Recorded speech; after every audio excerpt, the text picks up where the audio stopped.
আমার ভাইরা, হাদিসে পাকের মধ্যে এসেছে আল্লাহ পাক রব্বুল আলামিন যে নিয়ামত দিয়েছেন, কত দাম নিয়ামত আল্লাহ নিজে বোঝায়া যায়। বনি ইসরাইলের এক লোক আল্লাহ পাক রব্বুল আলামিনের কাছে দাওয়াত দিয়ে কয়, মালিক তোমার কাছে আমার তিনটা দাবি আছে, তিনটা আবদার আছে। ও আল্লাহ, আমার তিনটা আবদার তুমি একটু পুরা করবে নাকি? আল্লাহ পাক রব্বুল আলামিন ইলহামের মাধ্যমে বান্দারে জানায়া দেয়, দাবিগুলো করে ফেল, পুরা করার মতো হলে পুরা করে দিব। বান্দা আল্লাহকে ডাক দিয়ে বলে, মালিক রে, এক নম্বর দাবি হলো আল্লাহ, মুকালকিনের মধ্যে আমি থাকবো না। মানুষের মধ্যে থাকলে ঝগড়া লাগে, বিবাদ লাগে, এইটা করতে হয়, ওইটা করতে হয়, বিভিন্ন গুনাহের মধ্যে লিপ্ত হতে হয়। ও রব্বুল আলামিন, এই জনপদ থেকে বের করে আমাকে তুমি একটা দ্বীপের মধ্যে নিয়ে যাবা, যেখানে কোনো মানুষ নাই, কোনো মানুষ থাকবে না, আমি শুধু একা থাকবো। আর ওইখানে যাওয়ার পরে মালিক, দুই নাম্বার তোমার কাছে চাওয়া হলো আমাকে 500 বছরের হায়াত তুমি দিবা। এই 500 বছর একনিষ্ঠতার সাথে খাঁটি দিলে শুধু তোমারই ডাকবো, তোমাকেই ডাকবো, আর কোনো কথা দুনিয়ার কারোর সাথে আমি বলবো না। ও রব্বুল আলামিন, আরেকটা ফরিয়াদ হলো 500 বছর পরে যখন আমার মৃত্যুর সময় আসবে, রব্বুল আলামিন যেন তেন হালাতে আমাকে মৃত্যু তুমি দিও না। আমার মৃত্যুর সময় আসলে আল্লাহ তুমি আমাকে সিজদার হালাতে মৃত্যু দিও। চিল্লাকাম সুবহানাল্লাহ। আমার ভাইরা, আল্লাহ পাক রব্বুল আলামিন বান্দার এই তিনটা আরজিকে কবুল করে নিয়েছেন।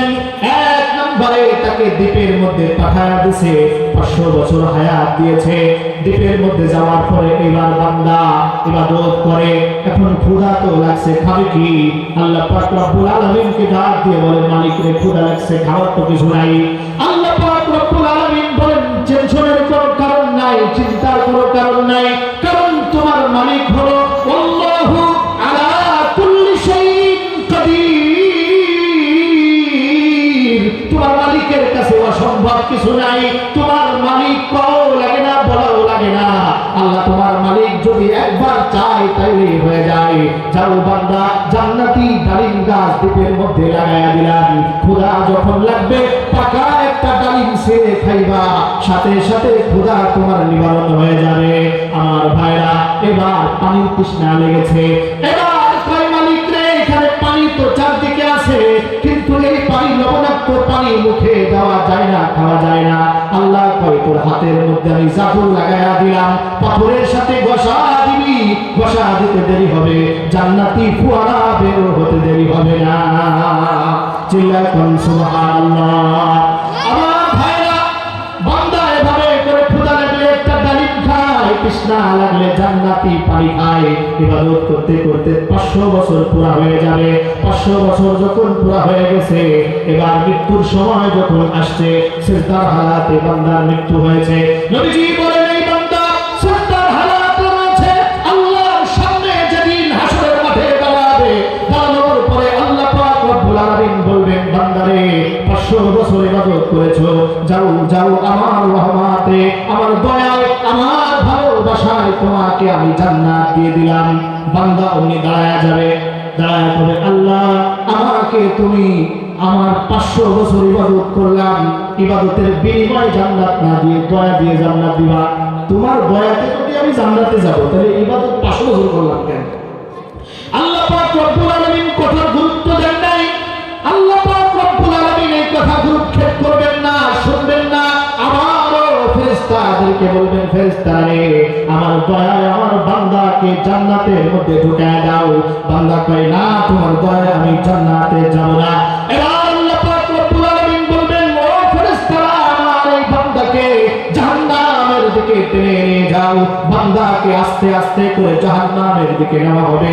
জাহান্নামের যত কাছে যায়, আমার ভাইরা, জাহান্নাম সাধারণ একটা শব্দ নয়। কোরআনের মধ্যে বারবার পড়েন জাহান্নাম।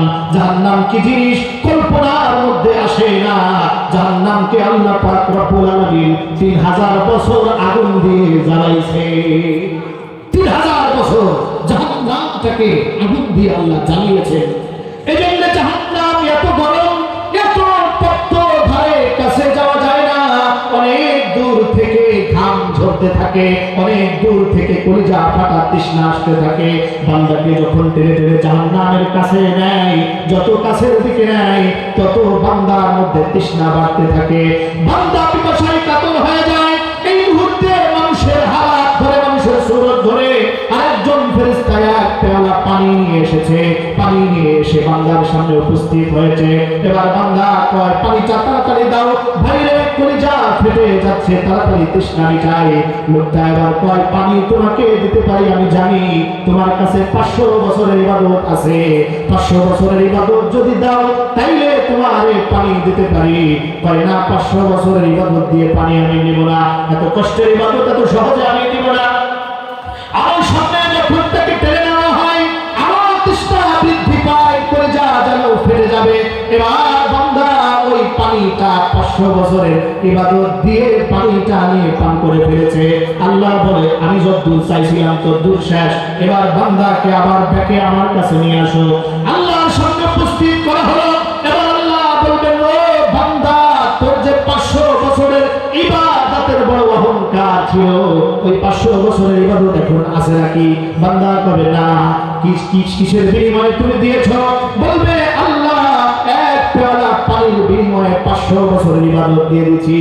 আল্লাহ পাক রব্বুল আলামিন তখন বলবেন, দ্বীপের মধ্যে 500 বছর তুই থেকেছিস, ওখানে খাওয়ার মতো পানি ছিল না, হাতে জাদু লাগায়া জান্নাতি ফোয়ারা জারি করে 500 বছর তোমাকে পানি খাওয়াইছি।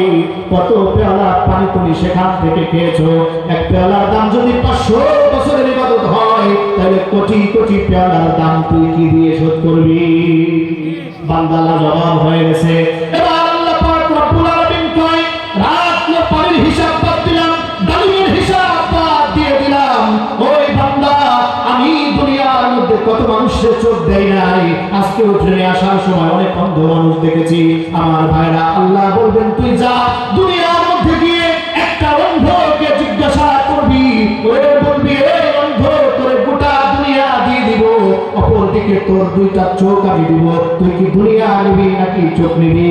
দেখবি অন্ধ তোকে এক কথাই বলবে, তাড়াতাড়ি চোখ লাগাইয়া দে।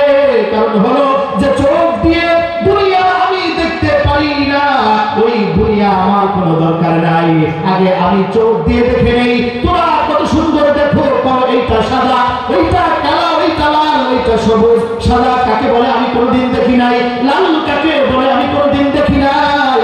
মানুষের কয় আমার সন্তানগুলো সুন্দর, এগুলো যে কেমন সুন্দর, কাকে সুন্দর বলে আমি কোনোদিন দেখি নাই। আমার দিলে বড় আফসোস, আমাকে তাড়াতাড়ি চোখ লাগায়া দে। আল্লাহ বলবেন, তোরে চোখ দিলাম, হাত দিলাম, পা দিলাম, কিডনিগুলো ভালো রাখলাম, বাতগুলো ভালো রেখেছি, 500 বছরের মধ্যে তোমাকে আমি অসুস্থতা দেই নাই, 70 বছরের মধ্যে অসুস্থতা দেই নাই, 100 বছরের মধ্যে তোমাকে আমি বড় কোনো রোগের মধ্যে ফেলাই নাই। ও বান্দা, আমার এই নিয়ামতের দাম তুই কি দিয়ে শোধ করবি? আছে? এজন্য কিয়ামত পর্যন্ত শুকর আদায় করলেও আল্লাহর ভালোবাসার মোকাবেলায় কিছুই হবে না, কিছুই হবে না, কিছুই